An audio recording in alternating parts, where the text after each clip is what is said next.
They said the streets belonged to me, but what good is a kingdom when the crown feels heavier than your head? New York never really sleeps, they say.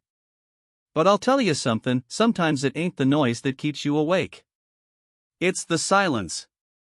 A kind of silence that seeps through your bones, makes the hairs on the back of your neck stand up. That's the silence I remember most, sittin' in that cold prison cell in 46. They had me locked up, the so-called king of the underworld reduced to iron bars and stale bread. But even in there, I could still hear the city breathing. My city. The rhythm of cabs down Broadway, the laughter spilling out of clubs in Harlem, the low hum of deals being made in Little Italy. That heartbeat, it was mine once. Every corner, every joint, every crooked cop on the payroll. And yet, here I was, a king without a throne. Funny thing about power, everyone wants it, everyone chases it, and when you finally got it, when the city bends to your will, you realize it comes with a price tag you can't tear off. I knew that price was coming due long before the papers slapped my name on the front page. Charlie Lucky Luciano, boss, racketeer, gambler, womanizer, visionary. They painted me as the devil in silk suits. Maybe they weren't too far off. I built something bigger than anyone before me. But even kings begin to fall. The cell smelled of rust and damp stone. They call this place Dannemora, some upstate hellhole built to break men. The guards treated me like I was poison they couldn't touch but had to keep locked away. Every night, I'd lean back on that thin mattress and light up a cigarette, watching the smoke dance through the bars. And that's when the memories would start pouring in, the deals, the women, the blood, the betrayals. You don't get nights quiet enough to remember all that when you're on the street running the show. Prison slows everything down, forces you to hear your own thoughts, and let me tell you, that can be worse than any sentence. I thought back to Mulberry Street, where it all began. A poor Sicilian kid fresh off the boat, selling apples on a corner, trying not to starve. People don't understand how hunger shapes you. It ain't just about food, it's about dignity. About being invisible in a city that don't care if you live or die. I swore I'd never be invisible again. By the time I was 15, I wasn't just some immigrant kid anymore, I was lucky. And that name? It wasn't given, it was earned. Fights, schemes, hustles, you name it. Every scar on my body was a step closer to the throne. And what a throne it was! By the 30s, the commission was mine. The old ways of Sicilian bosses, the bloody feuds of the past, they belonged in the grave with the men too stubborn to change. I built something new. A business streamlined like a corporation. Gambling, rackets, unions, all with a cut of the pie fed back to the top. They said I was ruthless, and maybe I was. But I was fair. Fair in a business that chewed up men and spat out corpses. I gave structure to chaos. That was my crown. But here's the truth nobody likes to tell: you think you're untouchable until one night the knock comes. Maybe it's the cops, maybe it's a knife in the dark, maybe it's your own reflection reminding you time runs faster than you think. For me, it was Thomas Dewey, the crusader with clean shoes and a taste for headlines. The man built his career dragging me through court like a circus act. And yeah, he won. He got the papers, he got the glory, and I got bars for 30 to 50 years. So sitting there in 46, I asked myself the one question no king ever wants to ask: was it worth it? The blood on my hands, the betrayals I ordered, the nights I never slept because some punk might be plotting my end? Maybe. Maybe not. But one thing was certain: the story wasn't finished. Not yet. The nights were the hardest. You lay there listening to the pipes groan, 100 men cuffin' and swearing in the dark. But in my head, I was back in the city. I'd picture the bright lights of Times Square, the girls in fur coats slogan at some wisecrack, the way a club's energy would shift the second I walked in. Power ain't just money, it's presence. And presence don't die easy. Even locked away, I wasn't forgotten. The guards knew it. The inmates knew it. Hell, the city knew it. They'd whisper my name in the papers, in the precincts, in backroom card games, Luciano. The man who built the modern mob. They thought prison ended me, but in a way, it only made me bigger. A legend. A ghost that haunted every back alley and boardroom. But deep down, I knew the walls were closing in. I wasn't the young buck anymore. The world was changing. The war had torn everything apart, and even the streets were different. A new breed was rising, men I barely knew, shaped by battles overseas and the hunger for fast money. And me? I was sitting there with time ticking away, wondering if the crown I fought for was worth the weight on my shoulders. Still, I wasn't done. Not by a long shot. The silence in that cell wasn't the end of my story, it was the calm before something bigger. Deals were being made outside those walls, strings pulled by men I trusted, and some I didn't. The city still whispered my name, and the government, for all their hatred, still found use for me. That's the thing about kings, they might fall, but someone always remembers how steady they held the crown. So as I crushed my last cigarette on that iron bunk and leaned back, I told myself the same thing I told the kid hustling apples on Mulberry Street: survive today, own tomorrow. 'Cause this story, my story, it wasn't ending in a cell. No, the streets hadn't heard the last of Lucky Luciano. Not by a long shot. Courtrooms ain't about justice, they're about who can play the better show. And this time, I was center stage. The first time I walked into that courtroom back in '36, I knew it wasn't justice waiting for me. It was theater. Spotlights, headlines, and a jury that already had my neck measured for the noose. You could smell the ink of the newspapers before you even hit the steps. Luciano on trial, America's favorite villain, dressed sharp in pinstripes, sitting cool while the whole damn country leaned in to watch. People think trials are about truth. They ain't. Trials are about performance. The prosecution puts on their act, the defense tries to match it, and the judge? He's the director, making sure the play runs on schedule. And me? I was the lead, whether I wanted it or not. Every twitch of my mouth, every glance at the jury, it was all under a magnifying glass. They weren't looking for facts, they were looking for a story they could believe. And Dewey? He gave them that story. Young, ambitious, sharp as a blade, with the press engine on his every word. He painted me as the monster of Manhattan, the puppet master of vice. To hear him tell it, I wasn't just running gambling dens and nightclubs, I was running every sin from Harlem to Hell's Kitchen. He had witnesses lined up like soldiers, women from brothels, small-time hustlers, even men who once called me friend. And each one rehearsed their lines like actors chasing applause. You wanna know the worst part? It worked. Dewey was good. Real good. He talked about me like I was something bigger than life, a myth in a tailored suit. He knew America loves villains just as much as it loves heroes. He made me the boogeyman they could all point to and say, asterisk there. That's what's wrong with our city. Asterisk didn't matter if half of it was true or not. In the courtroom, truth is just a costume, whoever dresses it better, wins. I remember sitting there, hands folded, watching the show. Some people expected me to lose my temper, to curse out the witnesses, to look like the savage they painted me as.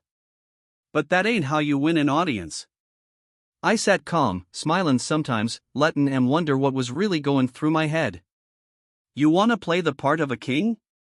You gotta act like the trial don't rattle you even when every word feels like a dagger aimed straight at your future. The girls were the hardest. Women I'd once been with, women who owed me favors, standing there in cheap dresses, their voices shaken as they pointed me out. Asterisk yes, that's him. Mr. Luciano. Asterisk they called me boss, customer, devil. And the jury ate it up. It didn't matter if half those stories were stitched together by Dewey's men. What mattered was the picture it painted: Lucky Luciano, king of vice, living large on the misery of others. It was good drama. Too good. But here's something most people don't know. Even in that courtroom, even with Dewey swinging for my throat, I wasn't just sitting there helpless. I had men on the outside watching every juror, every clerk, every lawyer. We tried to pull strings, sure. tried to buy time, twist the script. But Dewey had built his show airtight. Every time we thought we found a crack, he patched it with headlines. The man knew how to use the press better than any gangster used a Tommy gun.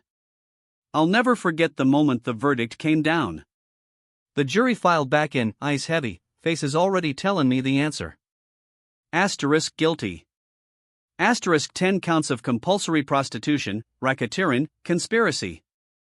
Guilty on every damn one. They said I was the face of organized crime in America, and the judge slammed the gavel to make sure the whole world heard it. 30 to 50 years. That's what they handed me. A life, pretty much. They might as well have dug a grave right there in the courtroom. But here's where the twist comes in. Most men would have broken right there, crying, begging, cursing the sky. Not me. I walked out of that courtroom standing tall, smiling like I had something up my sleeve. 'Cause in this life, perception is half the battle. If you look beaten, you are beaten. But if you look calm, like the game ain't over, you keep the legend alive. And let me tell ya, the legend only grew. The papers ran my face every day. Housewives who never set foot in Manhattan knew my name. College kids whispered about the gangster king who faced down the law with a smirk. The trial was supposed to bury me, but in a twisted way, it made me immortal. Dewey won his headlines, but I got something else: fear, respect, and the kind of notoriety that keeps a man's name echoing long after the cell door slams shut. Years later, sitting in that prison cell in 46, I'd replay it all in my head. The marble floors of the courtroom, the flashbulbs poppin', the taste of smoke in the back of my throat. I'd think about how close I came to beating it, how maybe, with a little more muscle, a little more cash in the right pocket, I could have walked free. But history don't work on maybe. The gavel came down, and that was that. Still, I didn't regret it.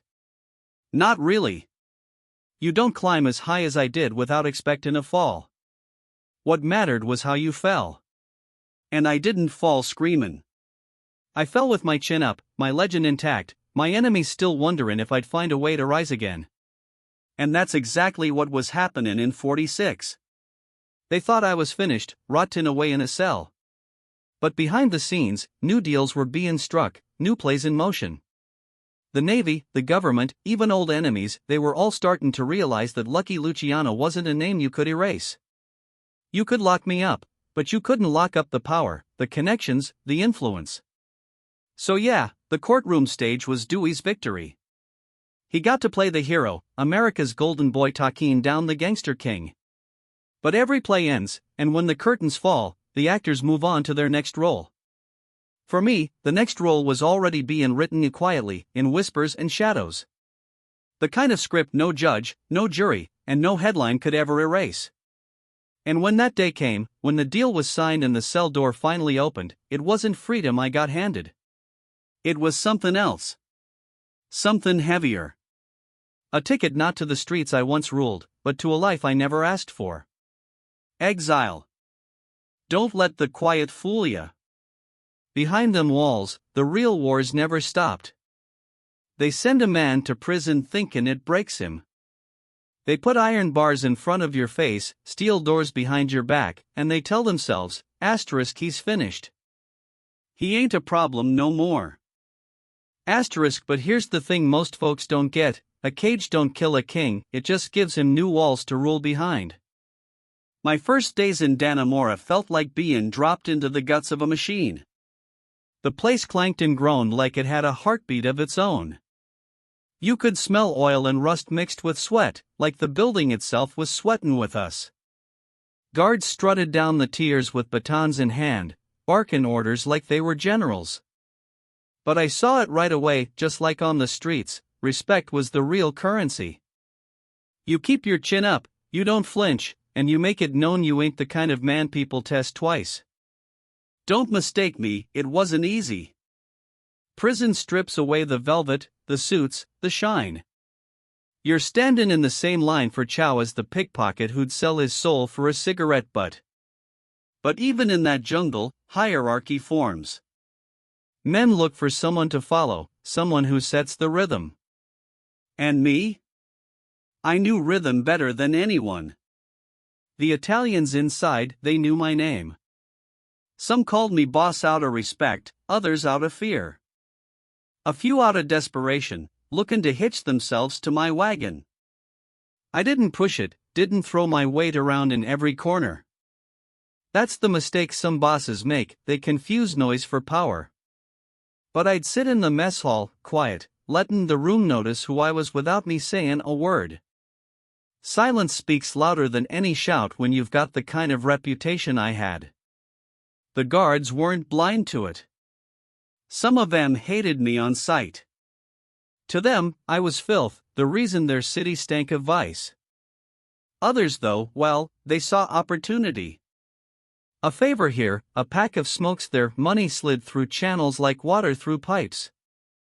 Even in prison, a man with means don't go without. You learn quick that walls don't block influence, they just make it flow in different directions. But prison also has its own politics. Different crews, different corners, Italians, Irish, blacks, Puerto Ricans, each group sticking tight, watching their backs. One wrong move could start a war in the yard. And believe me, I saw plenty of sparks fly. A knife hidden in a boot, a sharpened spoon slid between ribs. Violence in there wasn't loud, it was quick, sharp, over before most even noticed. That's why I kept my circle small. A couple trusted soldiers inside, eyes always open, ears tuned for whispers. Quiet wars, they call 'em. Not battles with bullets, but with influence, with alliances that shift like sand. Nights were a different kind of torture. After lights out, you'd lie on that thin mattress, listening to the echoes. Men talking through vents, tapping codes on pipes, sometimes screaming from nightmares they couldn't escape. That's when my mind would wander. I'd think of Frank Costello running the show back in New York, Meyer Lansky watching the books. Did they miss me? Did they still carry my orders across the river of bars and stone?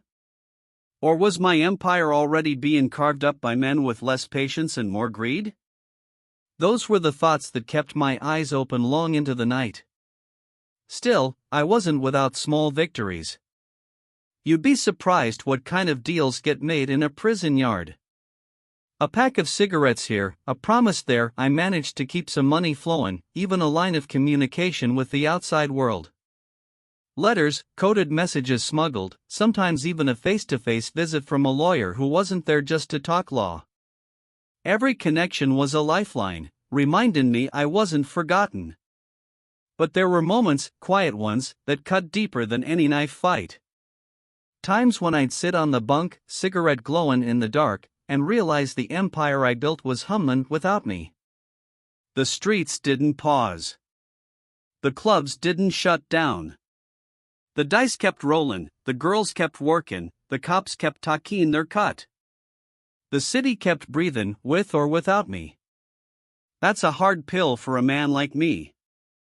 Makes you wonder if power's really yours, or just borrowed till the next guy grabs it. Still, I held on to one thing, my name. Lucky Luciano wasn't just another inmate number. It was a legend that even bars couldn't erase. I'd catch guards whispering about me when they thought I couldn't hear. New inmates would stare like they were seeing a ghost from the headlines.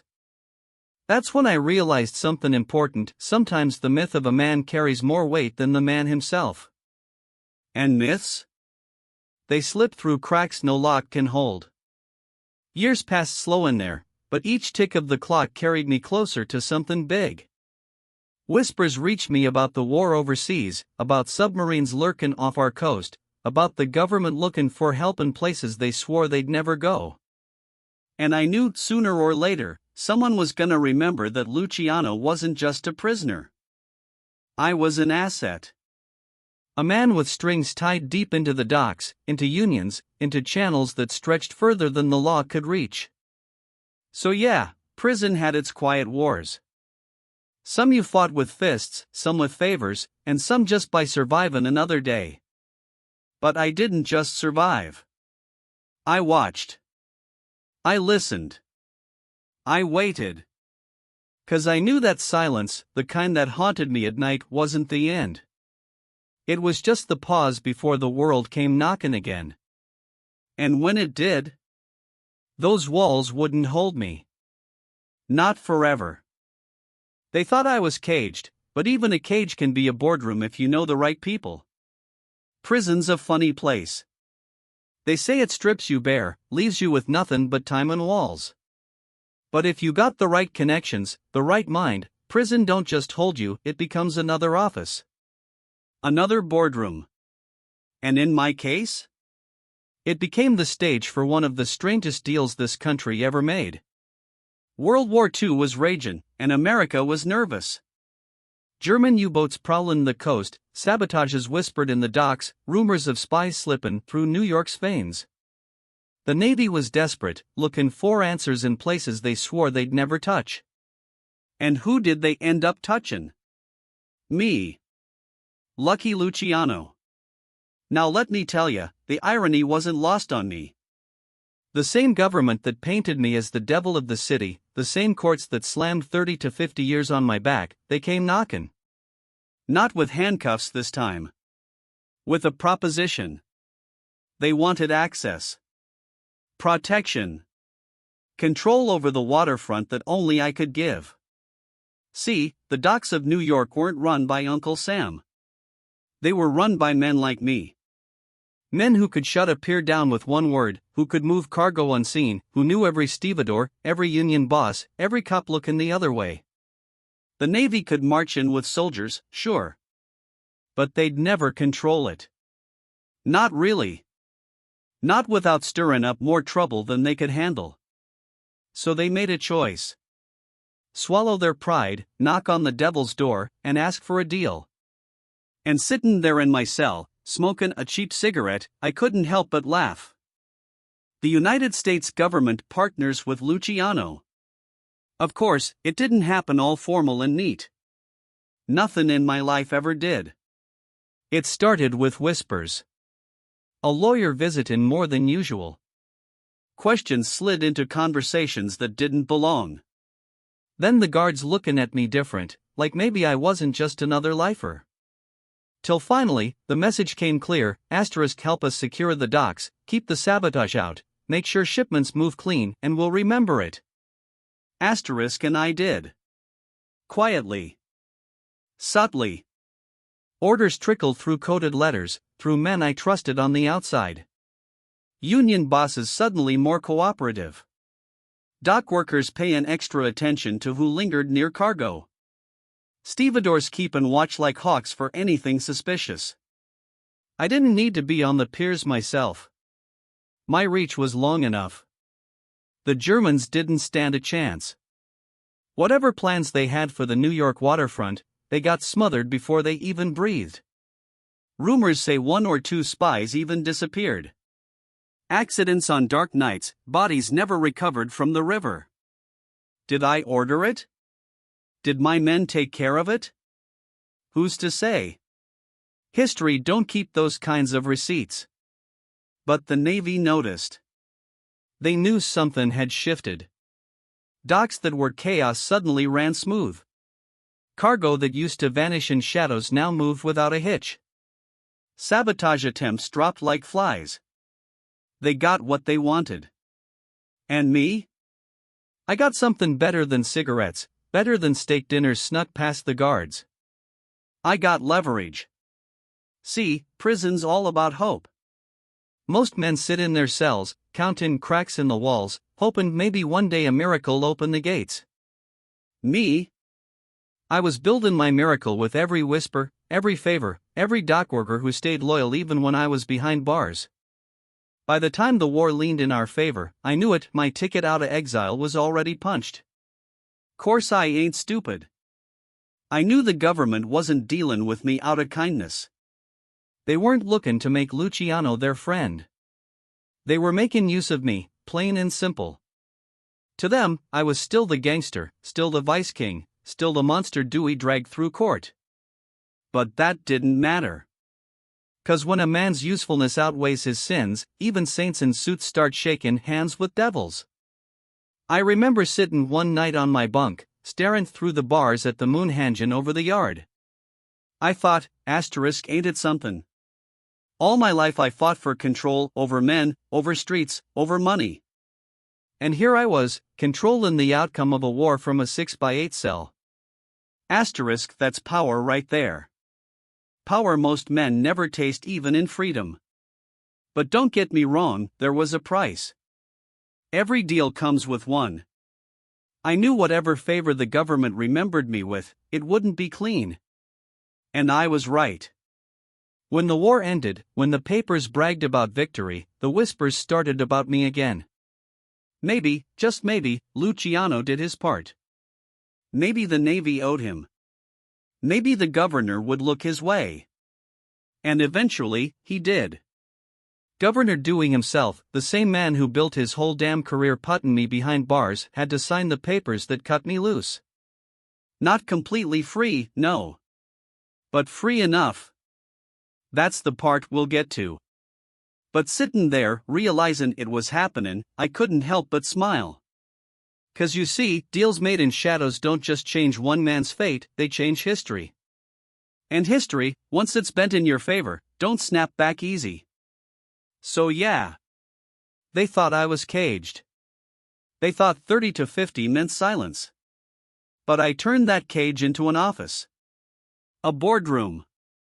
And from it, I did what I always did, I pulled strings no one else could see. And when those strings pulled back, they didn't just open doors. They opened the path to the one thing every king craves when he feels the crown slippin'. A second chance. Imagine the same hand that sentenced you to rot now holding the pen that sets you free. Life's got a cruel sense of humor, don't it? The air in Dannemora was heavy that day, thicker than usual, like the walls themselves knew something was about to change. Years of the same routine, clanging bars, guards barking, the shuffle of boots across cracked concrete. Then suddenly, whispers started to float through the cell blocks.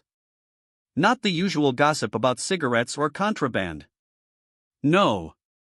This was bigger. They said the governor's office had been making calls.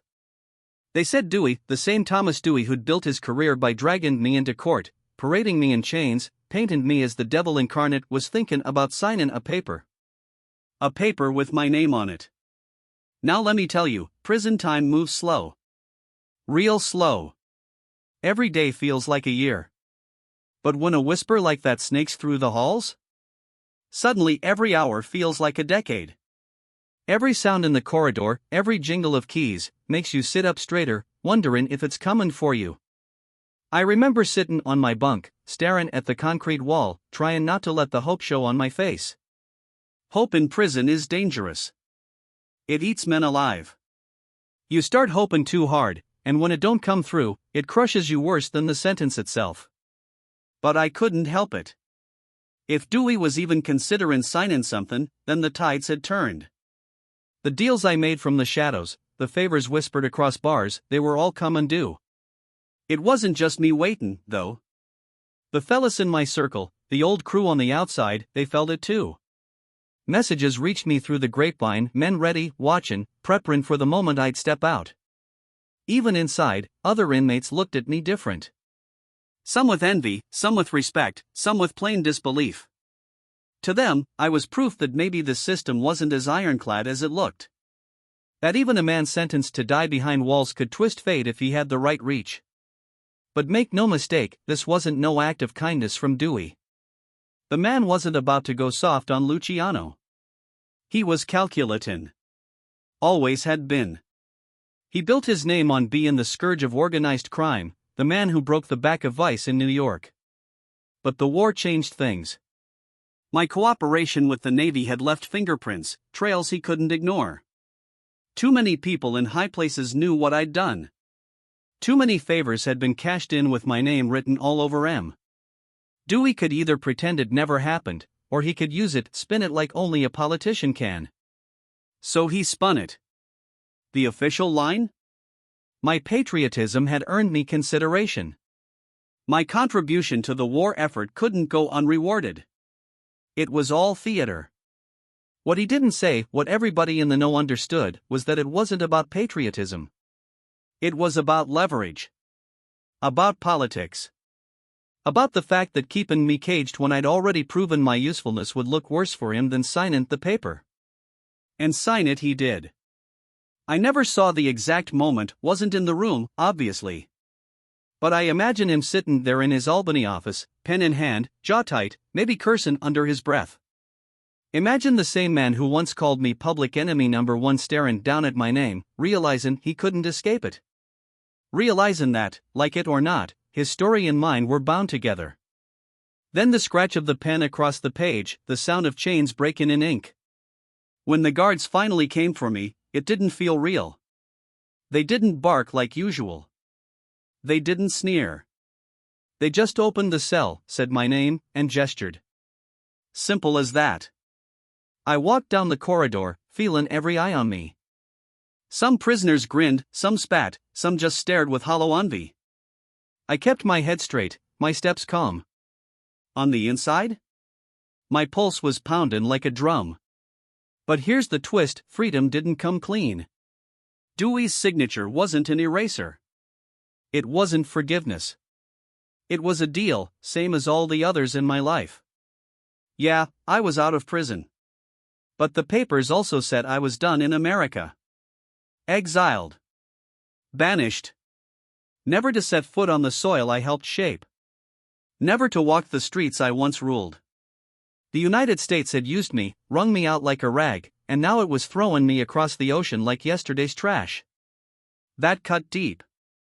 Deeper than the prison sentence. Cause prison? That's bars and walls. But exile? Exile is erasure. It's being told that the land you bled for, the city you built your name on, the empire you carved out of sweat and bullets, it don't want you no more. That you don't belong. Not now. Not ever again. Still, I didn't let it show. Not in front of Dewey's people, not in front of the guards, not even in front of the papers. Lucky Luciano don't beg. Lucky Luciano don't cry. I walked out of that prison with my head high, looking every bit the king they tried to bury. Cameras flashed. Journalists shouted. I gave Em a smile, small, sly enough to keep Em wondering. Inside, though? My mind was racing. I was free, yeah. But free to where? Naples? Sicily? A homeland I barely knew anymore? The Bronx was my cradle. Manhattan my kingdom. And now they were slamming that door shut forever. The irony wasn't lost on me. The same America that raised me, that made me, was now cutting me loose like a gambler who'd had his fill at the table. But here's the thing, kings don't fade easy. You exile a king, you don't kill his shadow. My shadow was still stretching across the Hudson, across every dock and union I touched. Even across Dewey's office, where his hand might have signed the paper, but his conscience would never forget it. I lit a cigarette the first night outside the walls, inhaled deep, and told myself one thing: America might think it was done with me. But I wasn't done with America. Not by a long shot. They said New York don't cry for nobody. But let me tell you something, when I left, the city felt different. Like it knew it was losing one of its own kings. The morning of my departure had a chill to it, the kind that creeps into your bones and makes every breath taste metallic. Maybe it was just in my head, but the city seemed quieter than usual. No honks, no street shouts, no laughter spilling from the corners. Just a gray sky hanging heavy over Manhattan, like a curtain about to drop on the last act of a long, bloody play. For years, I walked these streets like I owned them. Hell, in some ways I did. Every block carried my fingerprints hidden in the bars, the clubs, the docks. Even the whispers of cabbies and corner boys had traces of my name. But that morning, it all felt distant. Like I was already a ghost walking through a city that didn't belong to me anymore. The feds didn't bother with subtlety. They marched me down to the pier like I was still their prisoner, even though technically I was a free man. That was the sick joke of it all, freedom that smelled like exile. Cameras followed, reporters scribbling, flashbulbs popping like gunshots in the fog. They wanted their picture, the last glimpse of Lucky Luciano on American soil. A spectacle for the papers. A trophy for Dewey's wall. I didn't give M the satisfaction of seeing me broken. No slump in my shoulders, no cracks in my voice. I walked like a man going to a business meeting, not like a man being tossed out of the country he built his empire in. My suit was pressed, my hat tilted just right, shoes shireen despite the mud on the docks. If I was leaving like a boss. That was my rule. Always. But inside? My chest was burnin'. Every corner I passed was a memory. Mulberry Street, the smell of Italian bread and the sound of my mother's voice when I was just a punk kid fresh off the boat. Broadway, the clubs where the lights never went out, and neither did the cash. The Bronx, where loyalty was measured in bullets and blood. And the skyline. Jesus, that skyline. Those steel towers cuttin' into the clouds like they were reaching for eternity. I used to look at M and think nothing could touch me. That I'd built something as solid, as untouchable, as those buildings. But now, watching the city fade from the pier, I realized something: skyscrapers don't weep. Streets don't beg. The city don't stop for nobody, not even lucky Luciano. The ship waited for me like a coffin made of iron and smoke. Big, black, and hungry, its engines hummin' low like a predator ready to pounce. Guards flanked me as I walked the plank, their eyes cold, their hands never strayin' far from their belts. To them, I wasn't a patriot, wasn't a savior of the docks. I was still just another hood, another piece of dirt they were glad to be rid of. I stopped at the top of the gangway, turned back, and took one last look. The city stretched behind me, fog lickin' the skyline, lights blinkin' faint through the morning haze.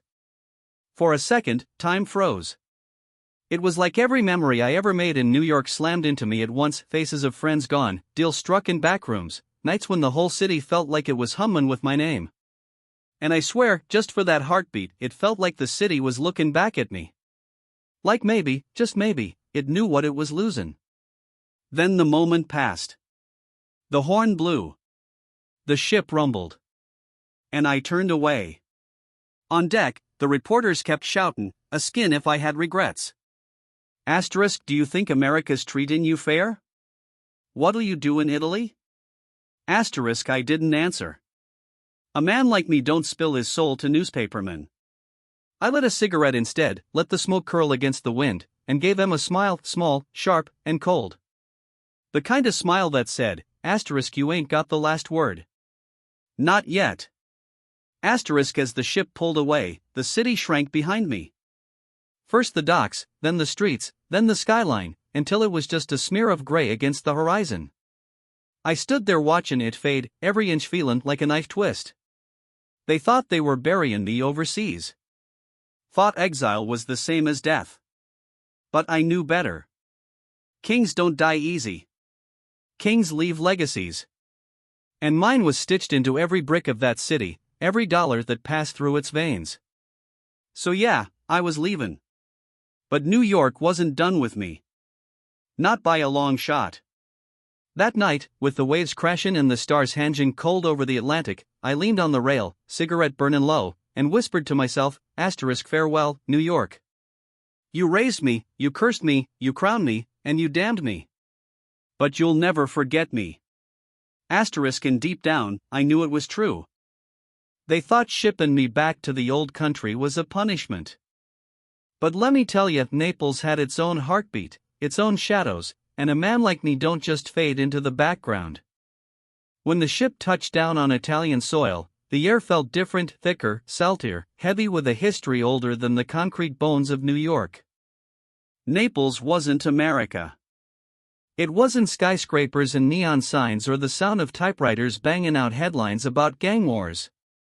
It was cobblestone streets, crumbling stone buildings, narrow alleys where kids played soccer with bare feet, and women leaned out of windows shouting gossip into the afternoon air. It was loud, messy, raw. And it felt like a strange kind of homecoming. But let me make something clear, homecoming don't mean comfort. When I stepped off that ship, Italy didn't welcome me with open arms. The government treated me like a prize and a threat, all rolled into one. Cops watching me from the corners, secret agents scribbling down my movements, neighbors whispering the second my name floated through the air. To them, I wasn't just Charlie Lucky Luciano, I was a living reminder of what power looked like when it slipped out of their hands. The people of Naples, though? Different story. The common folk, the street vendors, the dock workers, they looked at me with a strange mix of awe and suspicion. Some saw me as a man who made it big in America, a local boy who climbed higher than anyone thought possible. Others saw me as trouble, pure and simple. But either way, they looked. And that meant I wasn't invisible. The first night I walked through those narrow alleys with the kind of stride I used in Manhattan. My shoes clicked against the stones, my hat pulled low, cigarette glow cuttin' through the dark. I could feel the eyes on me, men sittin' on stoops smokin' cheap tobacco, stoppin' mid-sentence when I passed. Women peekin' from windows, whisperin' my name like it was both a curse and a blessing. Naples wasn't New York, but respect, the kind you earn in the shadows, spoke the same language everywhere. Inside, though, I was restless. America was gone, stripped from me like skin from bone. My empire across the ocean was in other hands now.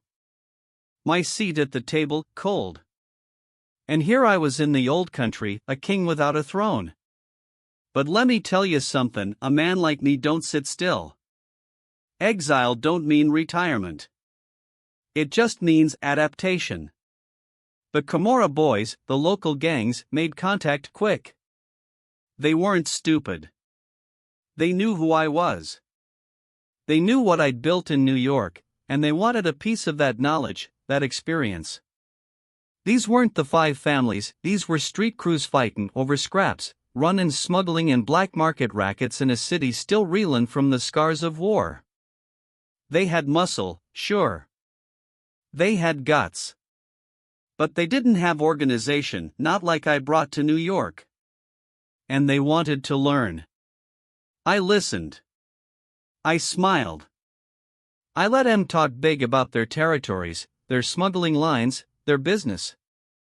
But inside, I was calculating every move, every face, every offer. See, I wasn't planning on disappearing. America might have shut its doors, but the world was wide, and Naples was sitting at the crossroads of something big: shipping lanes, smuggling routes, ports where anything could move if you knew who to pay. At night, I'd sit by the harbor, watching the ships roll in and out. Cigarette burning, waves crashing, stars hanging low over the black water. I'd think about New York, the skyline, the noise, the streets that once bent to my will. But I'd also think about the future. About how power don't stay in one place forever. About how, even in exile, a man like me could carve something out of the stone. There were moments of loneliness, sure. The kind that eats at you when the streets don't know your name the way they used to. When the food tastes familiar but not the same. When you wake up in the middle of the night expecting to hear the rumble of the subway or the distant horns of Manhattan traffic only to find silence and church bells. Exile ain't just about where you live, it's about what you've lost. And I lost plenty. But I never let that loneliness show. On the streets of Naples, I was still Lucky Luciano. My walk was steady, my voice smooth, my eyes sharp. I made connections, quietly, carefully. With businessmen. With black market dealers. With men who carried knives in their belts and secrets in their pockets. Naples didn't know it yet, but I was planting seeds. Seeds that would grow into something far bigger than a farewell from New York. So yeah, they sent me home. But home ain't where you're born, it's where you build. And I wasn't done building. Not by a long shot. They thought I'd play by their book, follow their codes, their traditions. But I wasn't just some exile on foreign soil, I was Lucky Luciano. And in Naples, I was about to show them that the old world was about to meet some new rules. Naples, 1947. The city was bruised from the war, the bones of bombed-out buildings still scarred across its skyline.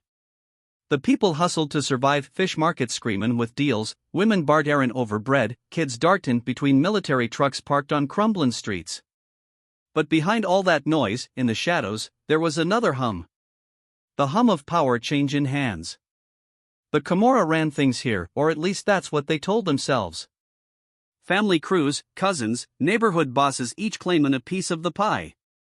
But to me, it looked like chaos. Small-time operators squabbling over nickels when they should have been organizing $4. They had guts, sure. They had loyalty to blood and land. But what they didn't have was vision. And that's where I came in. See, in America I'd rewritten the book. I took the Sicilian codes, the old ways, and I adapted them. I stripped out the superstition, the rigid rules that kept men chained to a past they couldn't shake. I built the commission, turned gangs into something that looked like corporations. Order. Structure. Profits that reached across states. That's why I survived as long as I did. That's why I was sitting here in Naples while most of my enemies in New York were buried 6 feet under. But these Camorra boys? They thought I'd bow to their traditions. They thought exile stripped me of teeth. They thought I was just an old lion thrown out of the pride. One night I sat across from Don Vincenzo, the local heavyweight in Naples.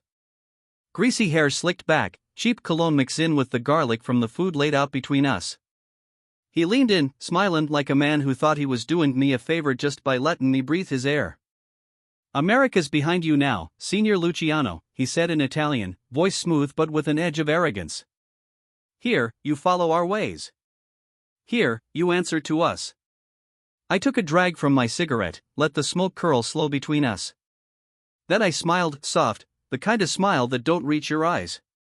"Don Vincenzo," I said, voice low and steady, "with all due respect, in America I didn't answer to anyone. And I sure as hell ain't startin' now." The room froze. His men shifted, hands itching toward knives. My men, loyal boys who followed me across the ocean, or locals smart enough to know a winning horse when they saw one, sat calm. Steady. Because they knew something Don Vincenzo didn't. See, respect is universal. But fear? Fear is international. I leaned forward, flicked ash into the tray, and spoke again. "You boys run these streets like roosters in a yard. No vision. No order. But me? I built something in America that the world still whispers about. And if you're smart, you'll learn. If you ain't, well, let's just say Naples will have one less on." The silence was heavy, thick enough to choke on. Then Don Vincenzo laughed, too loud, too forced. But I saw it. That flicker in his eyes. The one that said he understood. He might not like it, but he understood. That was the night the balance shifted. Over the next weeks, I started working the same way I did in New York, quiet, methodical, patient. I built relationships with port officials, with smugglers who ran cigarettes and liquor, with American soldiers still stationed in Italy who wanted black market luxuries you couldn't find in ration stores. I used charm where I needed, threats where I had to. I made myself indispensable. Word spread fast. Naples started whispering that Luciano wasn't just surviving, he was thriving. They said I had a way of turning nothing into something, of organizing the chaos. Crews who once fought over alleys started falling in line under a single structure * my * structure. Old bloodlines and traditions gave way to something sharper, cleaner, more efficient. But let me be clear, it wasn't smooth. Some men didn't like the change. Some clung to the old ways like barnacles on a ship. They tried to push back ambushes in alleys, poison in drinks, whispers in the ears of politicians. But every time, I stayed one step ahead. That's the thing about me, I don't play by other people's rules. I write my own. There was a moment, one I'll never forget, when an old Sicilian capo told me straight to my face, "Your way, Luciano, it ain't the way of honor." I looked at him, eyes steady, voice calm, and said, "Honor don't feed families. Honor don't keep bullets out of your back. Order does. Discipline does. My way does." And that was it. The line in the sand. Old world versus new rules. And Naples? Naples chose me. By the end of that year, I wasn't just an exile lurking in shadows. I was a figure of power, a man whose influence stretched from the docks of Naples to the gambling halls of Havana. America might have kicked me out, but I was proven that exile didn't mean the end. It just meant a new beginning. Because that's the truth about power, it don't care about borders, or traditions, or old codes. Power belongs to the man bold enough to take it. And in Naples, I was still that man. They thought exile meant I was finished. But while America shut its doors, Cuba threw them wide open. And in Havana, I was about to turn paradise into my personal empire. Picture this, Havana, late 1940s. The Caribbean sun beaten down on cobblestone streets, palm trees swaying lazy in the breeze, American tourists spilling out of hotels with their pockets fat and their morals thin. The city was alive, jazz clubs, casinos, women draped in silk and smoke. Havana wasn't just a city. It was a dream, golden and dangerous, built on rhythm, rum, and roulette wheels. And me? I was about to make it mine. Cuba had always been on my radar. Back when I ran New York, whispers floated in about how Havana could be the next frontier. The mob had fingers in the city already, sure, Lansky especially. Meyer had been planting seeds there for years. But what Meyer built was just a foundation. And foundations? They're only as good as the man who knows how to build the house on top. See, Havana had something Atlantic City never did: legitimacy. The government, especially President Batista, wasn't just looking the other way. They were partners. Batista understood something most politicians didn't: you don't fight the underworld when you can profit from it. That's why he opened the doors wide for us. And when I landed in Havana, I didn't come as some exile looking for scraps. I came as Lucky Luciano, the man who'd built the commission, the man who'd reorganized the American mob into something bigger than street corners and turf wars. I came with reputation. And reputation is currency. The first time I walked into the Hotel Nacional, heads turned. It wasn't just the tailored suit or the way I carried myself. It was the aura, the sense that history had just walked through the door. The Nacional was a palace, chandeliers gleaming, cigars burning, dice rolling across green felt. It was the heartbeat of Havana's underworld. And I was there to claim it. Meyer Lansky was already waiting for me at the bar, glass of rum in his hand, that calm accountant's smile playing on his lips.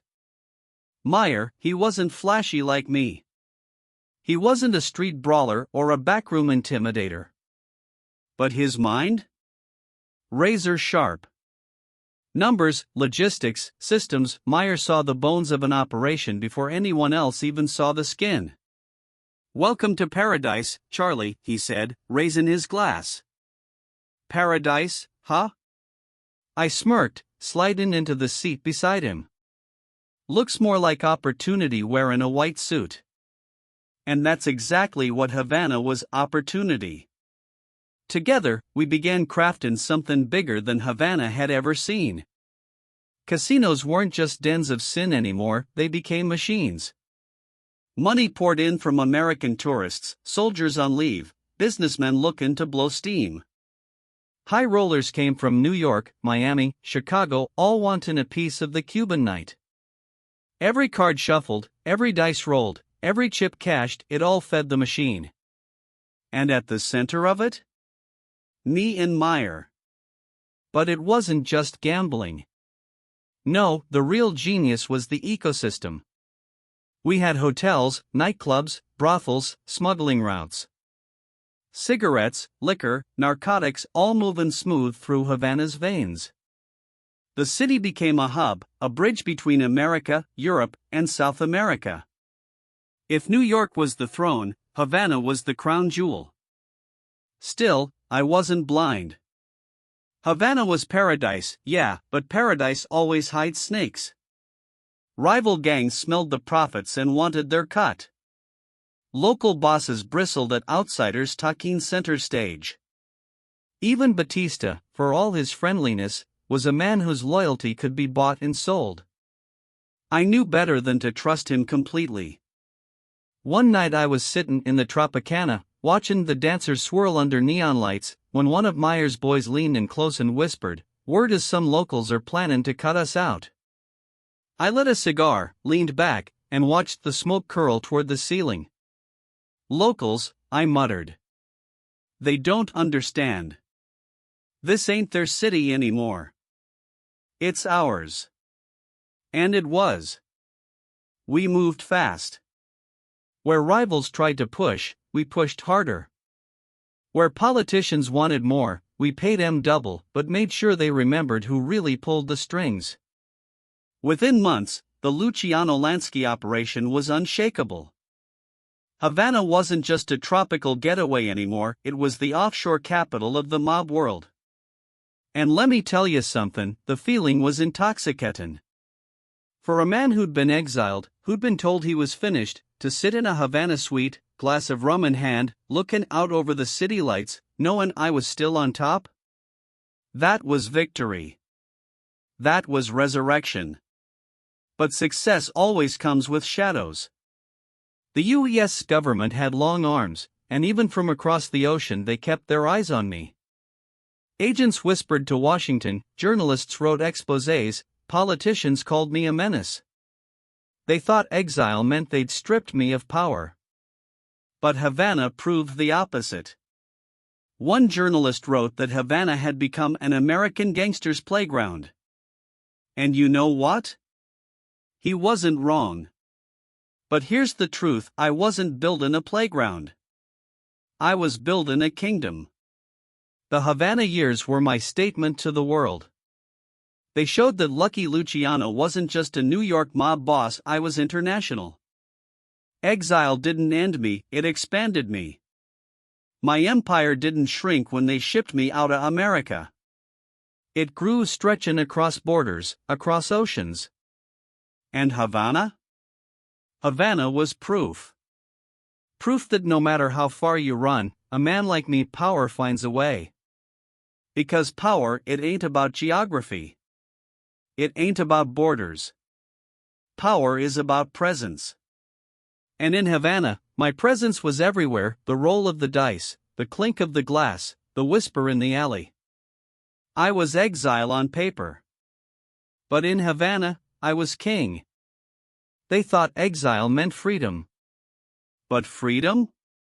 That's just another word for being watched from every angle.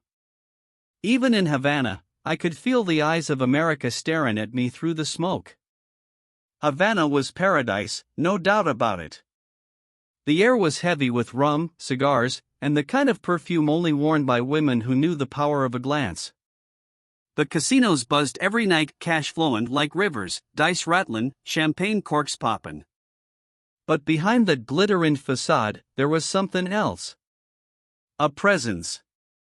A weight I couldn't shake. See, when you live the life I lived, you get a sixth sense. You can feel eyes on you even in a crowded room. The gaze lingers, colder than the breeze coming off the Malecon. And in Havana, that feeling followed me everywhere. The U.S. government wasn't done with me, not by a long shot. Sure, they'd exiled me, threw me out of the country like yesterday's trash, but America has long arms. FBI, OSS, Navy intelligence, they all had their little agents scattered across Havana like cockroaches in the dark. Wherever I went, the Nacional, the Tropicana, even quiet dinners at Meyer's place, I caught the same thing. Men sitting alone at tables, ordering coffee they never drank. Tourists who never looked like they were having any fun. Taxis that always seemed to show up 2 minutes too quick. At first, I told myself it was paranoia. Maybe exile had put ghosts in my head. But then Meyer leaned across the roulette table one night, his voice low, his eyes colder than usual. "They're watching you, Charlie," he said. "More than watching. They're writing reports, talking pictures. Washington wants a file on you thicker than a Bible." I smirked, blowing cigar smoke into the air. Let 'em write. Stories don't scare me. Ink don't bleed. But deep down, I knew ink could bleed plenty onto courtroom papers, extradition requests, deals signed in backrooms. Words had power, especially when they came stamped with the U.S. seal. The surveillance grew tighter as the months rolled on. The Americans pressured Batista, whispering promises of aid and threats of sanctions. They wanted me gone, erased like I never existed. Batista, being the politician he was, played both sides, smiled at me while collecting envelopes thick with cash, then sat with American envoys the next morning, nodding along to their demands. That's the thing about power, it don't ever belong to one man. It's always being tugged, pulled, reshaped by whoever's got leverage. And in Havana, my empire wasn't just a kingdom of vice, it was a chessboard. Every move I made, I had to calculate 3 steps ahead because somebody was always watching. One night, I decided to test it. Walked straight out of the Nacional, down the street, no bodyguards, no car waiting. Just me, the night, and the ocean breeze. I wandered into a cafe, ordered a black coffee, and sat near the window. Took one drag of my cigar, let the smoke drift. And sure enough, 2 tables over, a man in a cheap suit, pretending to read a Spanish newspaper. Upside down. I smiled. Got up. Walked straight over. "Tell Hoover I said hello," I whispered, tapping ash into his empty cup. The poor bastard turned pale as milk. Didn't say a word. Didn't have to. Word travels fast in this life. The story of Lucky Luciano fastened down an American agent in a Havana cafe, it spread like wildfire. Half the city laughed, the other half got nervous. Me? I just wanted him to know I saw the eyes. I wasn't blind. But recognition don't erase pressure. The more successful we got, the more the Americans leaned on Batista. And the more Batista leaned on us. Meyer called me one evening, urgency in his voice. "Charlie, we need to talk." We met in a private suite, curtains drawn tight.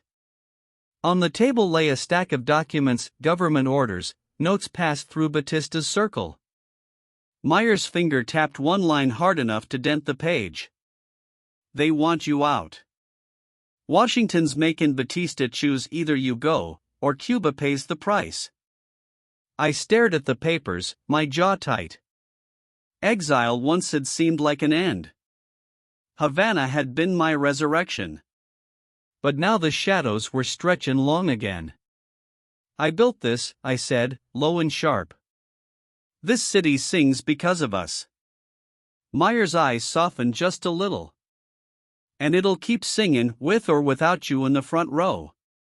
That was Meyer's gift, seeing beyond the ego, beyond the image. He knew empires outlasted kings if they were built right. And he was right, even if I hated admitting it. The surveillance wasn't just an annoyance anymore, it was a storm gathering. Every time I walked through the Nacional, I felt like I was marching across a stage with spotlights blazing. The whispers grew louder, the pressure heavier. Havana was still mine, but it was slipping, inch by inch, out of my grasp. And late at night, lying awake in silk sheets, I realized something I never thought I'd admit: freedom ain't real. Not for men like me. Doesn't matter if it's New York, Havana, or Timbuktu, when you live with power, you live with eyes.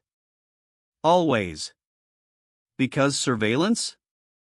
Surveillance is just the shadow cast by success. And I had built a success so big, the whole world couldn't stop staring. They said paradise lasts forever. But Havana proved me wrong. Even the strongest empires crumble, and I was about to see just how fast the tide can turn. Havana, 1949. The city still sparkled with neon lights, jazz thumping from every club, and the smell of cigars hanging in the sultry air. From the outside, it looked untouched, alive, untouchable. But behind closed doors, in suites and backrooms, whispers carried like poison. Even paradise has its cracks, and mine were starting to widen. The Americans weren't satisfied with watching from a distance anymore. They leaned on Batista harder, demanding stricter controls, surveillance, even minor arrests.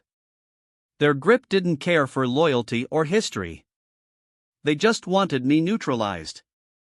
And Batista, a man who could smile in your face while betraying you the next hour, was following their lead. Meanwhile, rival gangs smelled weakness. Crews that once feared my name started testing boundaries, encroaching on territories I'd built with careful hands. Men who once pledged loyalty over blood now plotted behind curtains, whispering about how to edge me out. Havana, my kingdom, was shifting under my feet. The first hit came quiet. A casino manager loyal to me for years was found dead, poison in his drink, staged to look like an accident. The message was clear: even kings can bleed. I didn't panic. Not outwardly. I sat in my suite at the Nacional, glass of rum in hand, watching the waves roll across the harbor. I knew fear had to be silent, precise. My men would handle the message, I didn't need to raise my voice. But Havana was changing. Politicians shifted, businessmen balked, the Camorra started sniffing for opportunity. And then came the whispers about Batista himself, his loyalty faltering, his patience thin. The empire I'd built wasn't just under threat from outsiders, it was eroding from within. I called a meeting with Meyer Lansky, the man who had always been my shadow in my brain. We sat across from each other, cigar smoke curling between us, Havana glinting behind the windows like a city unaware of its own downfall. Meyer, I said, voice low, they're testing me. Crews, politicians, even Batista. If we don't act, Havana dies with us. Meyer nodded, his calm demeanor a contrast to the storm brewing outside. Charlie, we planned for this. Contingencies are in place. But you gotta be ready, sometimes empires fall faster than you can blink. The nights grew tense. Every step I took through the streets was measured, every glance over my shoulder a calculation. I couldn't trust Batista, couldn't trust the local police, and even some of my own men had eyes wandering to greener pastures. Surveillance, betrayal, ambition all converged into a pressure cooker. The turning point came when Batista signed a deal with American investors, effectively cutting off my influence in Havana's gambling operations. It wasn't violent, not yet, but it was devastating. My revenue streams started shrinking, my control loosening, my authority questioned. What I had built in exile, brick by brick, was starting to crumble. Then, in the dead of night, one of the rival crews struck. They took over a small casino, brandished weapons, and sent word that they were claiming my territory. My men responded quickly, of course, but the message was received: my power wasn't absolute. It never would be, not in a place where politics, greed, and foreign interests collided with organized crime. The city that had welcomed me as a savior now whispered my name with caution, curiosity, and fear. Havana loved Lucky Luciano, sure, but Havana loved Havana more. And when the tides of influence shift, even kings drown. Through it all, I kept my demeanor. I walked the streets as if nothing had changed. I smiled at politicians who'd betray me the next day, tipped cigars to businessmen plotting my downfall, and laughed in the face of rival gangs who thought my exile meant weakness. But inside, I was calculating, always calculating. Havana taught me something critical: power is temporary. Respect earned or bought can vanish overnight. And no matter how sharp you are, there will always be forces larger than yourself, government, economy, ambition, that can undermine every empire you build. By mid-1950, it was clear, Havana was fallen. Not violently, not all at once, but like a slow rot spreading under a gilded roof. Casinos lost clientele, politicians turned cold, and men I'd once trusted began whispering about opportunities in other cities. Meyer and I had to make a choice: cling to a die-in paradise or pivot our empire before it collapsed completely. I called a final meeting in my office at the Nacional. Meyer, a few loyal men, and I sat in silence, the weight of the city pressing against the windows. Charlie, Meyer said finally, voice calm but firm, we can fight this, but it'll cost blood. And Havana. Havana's changed. Maybe it ain't the same city that welcomed you. I looked out at the harbor, waves glinting like shards of glass. I thought about New York, about Naples, about every empire I'd built, every kingdom I'd carved from chaos. And I knew the truth: empires fall. Exiles survive. And sometimes survival means letting go. So we adapt, I said, voice steady. We pivot. We find the next opportunity. Havana was mine for a moment. But a man like me doesn't die with a city. He moves. That was the philosophy that carried me forward. The fall of Havana wasn't an end, it was a lesson. Power is fragile. Influence is fleeting. And kings? Kings survive not by clinging, but by knowing when to fold and when to strike again. Even as the city shifted beneath our feet, Meyer and I laid plans for the future. Exile, surveillance, betrayal, none of it could stop a mind built to maneuver. Havana might have fallen, but my empire was still alive. And lucky Luciano? I was far from finished. The night air was heavy, the lights of Havana flickered like dying stars. But I lit a cigar, watched the smoke swirl into the darkness, and smiled. Because while cities crumble and empires fade, a man like me, a man like Lucky Luciano, always finds a way to rise again. They tried to exile me, erase me, make my name a ghost in history. But some men leave marks the world can't forget. Exile teaches a man more than freedom ever could. I learned it in Naples, in Havana, in every city where my presence stretched like smoke over cobblestone streets and neon lights.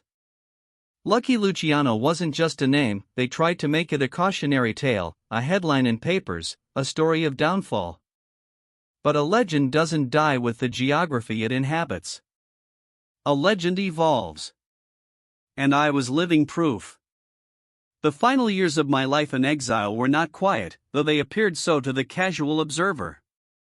I moved with precision, never letting the illusion of calm hide the storm of calculation that never left my mind. Every business deal, every alliance, every whispered conversation was part of a larger strategy. Meyer Lansky remained my constant shadow, his calculating eyes always scanning for opportunity, weakness, or betrayal. Together we adapted, pivoted, and transformed the edges of power into something that could survive beyond borders, governments, or fleeting loyalties. Havana had been a lesson. Naples, a proving ground. New York, the birthplace of my mythos. Each city etched its lessons into me: the fragility of trust, the fluidity of power, the necessity of patience, the value of silence. And it was in these lessons that my true legacy formed.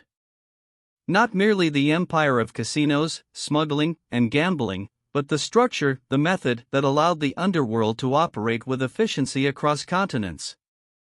I watched as the world changed around me. Politics shifted, laws evolved, governments toppled, and yet the principles I'd laid down endured. They survived not because they were written in statutes or decrees, but because they were internalized, practiced, and respected. Men learned that power is both seen and unseen, that fear is temporary but influence, carefully nurtured, can outlive entire regimes. That is my gift to the world: the architecture of control, the blueprint of organized enterprise. Of course, exile had its human toll. The streets of New York, the alleys of Naples, the beaches of Havana all carried memories of men lost, friendships strained, loyalties tested. There were nights I'd stare at the ceiling of my modest apartment in Naples, cigarette burning slowly between my fingers, thinking of the men who'd fallen for the sake of territory, ambition, or miscalculation. Some were enemies, some allies, some shadows that had once seemed permanent and now were gone. Loss is a quiet teacher, and exile ensures it speaks often. But even as the losses mounted, my reputation grew. Across the Atlantic and beyond, whispers of Lucky Luciano circulated like wildfire. He who survived New York's bloodiest streets, who tamed Naples' chaotic alleys, who turned Havana into a kingdom, could survive anything. Young men sought mentorship in my methods, law enforcement studied my patterns, journalists chronicled my deeds with a mix of fear and fascination. To some, I was the devil incarnate, to others, a genius operating in a moral gray no one dared cross. Either way, I was unforgettable. I reflected often on morality, not the empty moralizing of society, but the operational morality of survival and power. In New York, I learned that rules were made to be bent, broken, or rewritten to advantage. In Naples, I learned that loyalty is currency, as valuable as cash but just as volatile. In Havana, I discovered that empires are illusions unless they are flexible, mobile, and invisible when necessary. Power without adaptability is doomed. And a legacy without adaptability is nothing more than a cautionary tale. By the 1950s, my influence stretched invisibly across continents. Men who had once feared my presence now sought my counsel discreetly. Organizations that had once operated in disorder began mirroring my methods, structuring themselves with the precision I had demanded of my own crews. Even as governments tried to contain or suppress the networks I influenced, the architecture I built proved resilient. My reach was no longer defined by territory but by the systems I created, the rules I established, and the methods I disseminated. There were quieter moments, too. Nights spent walking along Naples harbor, the salt wind tugging at my coat, or Havana's Malecon, waves crashing softly against the seawall. In these moments I could reflect, not on deals, not on alliances, not on power, but on survival itself. I had outlived enemies, survived betrayals, endured exile, and witnessed the rise and fall of cities. And in that survival, I found a peculiar sort of peace. Yet peace for a man like me was never idle. Exile may have stripped me of official titles, but it never stripped me of insight. Every whisper, every shadow, every seemingly innocuous move in politics or business became a note in the symphony of strategy one conducted from afar. Influence, I realized, is less about presence and more about perception. A king need not occupy a throne if the world believes he does. And for lucky Luciano, perception had become the most powerful currency of all. In letters, meetings, and carefully orchestrated encounters, I continued shaping the world I had once ruled physically. My name, my methods, my voice, they reverberated through generations of organized crime. Men who would never meet me in person still acted on principles I had established. They emulated my discipline, my tactics, my vision. That is the truest kind of legacy, the one that transcends mortality, that whispers from the past into the present, guiding actions without the king ever needing to be seen. As the years waned, I reflected on the paradox of power. Exile had seemed a punishment, a removal from the world I had conquered. Yet in exile, I achieved something more enduring than any single city or casino. I established a methodology, a blueprint, a philosophy. I survived America's attempts to erase me, navigated foreign lands, and left behind a system that could operate without me physically present. My empire had become immortal, not in monuments, not in headlines, not even in fear, but in the framework itself. And as my own life drew toward its final chapters, I understood the essence of my existence. Power is fleeting, empires crumble, allies betray, cities fall, but ideas endure. Strategy endures. Legacy endures. A man may die, but the structures he leaves, the systems he builds, the influence he imparts, they echo far beyond his presence, shaping worlds unseen. That is immortality. That is what exile cannot touch. In my final reflections, I realized that every exile, every setback, every surveillance, every betrayal, every victory, and every city conquered or lost, all of it contributed to this enduring legacy. I had been a king in New York, a strategist in Naples, a shadow emperor in Havana. And when the world thought I was finished, I proved otherwise. Exile was never the end, it was merely the forge in which my legend was refined. So when I close my eyes in the quiet of my Naples apartment, I do not mourn what was lost. I do not dwell on Havana's fall or New York's streets I can no longer roam. Instead, I see the system, the web of influence, the blueprint that outlives me. Lucky Luciano, the exile, the strategist, the legend that man is eternal. Not in paper, not in photographs, not in whispered gossip, but in the very architecture of power itself. And that, my friends, is the final lesson. Exile strips you of cities, but it cannot strip you of influence. It isolates you from territory, but not from strategy. It challenges your survival, but refines your vision. And a man who learns to thrive in exile leaves a legacy no force on earth can erase.